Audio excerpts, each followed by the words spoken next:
Hello and welcome to Verbal to Visual. My name is Doug Neill, and today I would like to share with you an addition to an empathy map that I think you might find to be useful. First, let's start with what an empathy map is, in case you're unfamiliar. An empathy map is simply a visual metaphor that helps you understand the experience of a single person or a particular group of people. You start by drawing the profile of a person's face in the center of the page, and then you separate the space surrounding that face into these different sections. And within each of those sections, you will capture a particular aspect of that person's experience. For today's example, I'm going to bring in some categories that came up during a webinar that I hosted for teachers who are using visual note-taking in their classroom. In this case, maybe to analyze character development throughout a novel. During that webinar, a teacher named George, based here in the US, mentioned how he uses these categories: thoughts,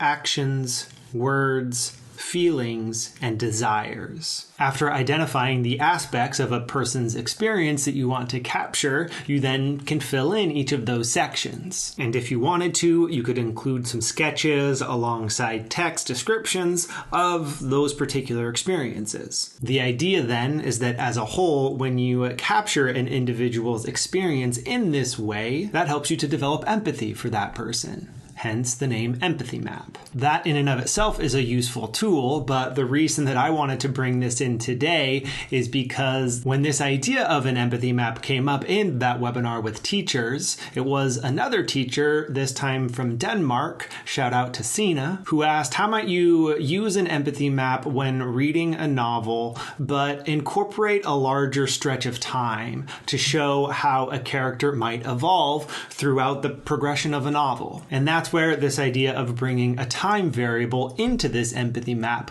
came from. And to me, it seems like all it takes is a simple addition to this visual representation that we already have here, simply adding some concentric circles around that person's face to separate the page once again into these different sections within each category. In that way, each of those initial separating lines becomes a time axis, so that as you move radially outward, you are moving forward in time. So that as you move from Act 1 to Act 2 to Act 3, you can document the transformation that occurs in a character's feelings, in their actions, in their words, in their desires, and in their thoughts. What you end up with then is a more complete picture of what that character has been through. And along with it, a deeper understanding of their actions along the way, and a deeper sense of empathy as a whole. So I feel like this is the type of activity that you might want to do as a class. Maybe you dedicate some wall space to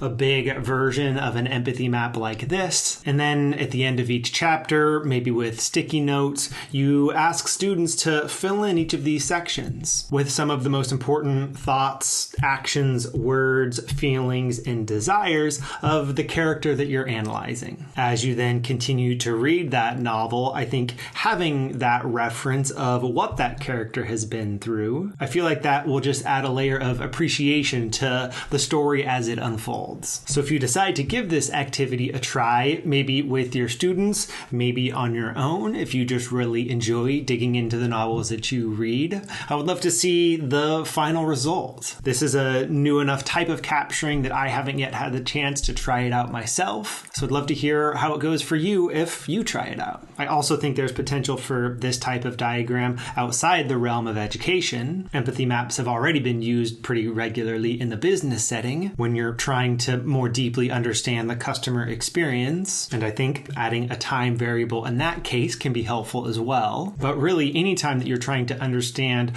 what an individual or group of people is going through, not just in one single snapshot, one moment in time, but instead over a span of time, this type of empathy map with this time variable might come in handy. So do keep it in mind the next time that you're trying to understand what someone else is going through. As always, make your own adjustments to the particular diagram style or process for capturing things so that they better fit with your situation. And if you would like a broader set of idea processing tools, then check out the courses available at verbaltovisual.com. There I teach the skill of sketchnoting, which involves merging together words and visuals visuals when you're learning something new or trying to solve a problem or trying to tell a story. So if you'd like to get better at sketching out the ideas that you work with, do check out those courses. And if you're specifically a teacher and you work in the education setting, then I'll point out one of those courses called Sketchnoting in the Classroom. That's a resource kit that will help you introduce the idea of sketchnoting, of visual note-taking, to your students, and some follow-up activities to help you apply those sketchnoting skills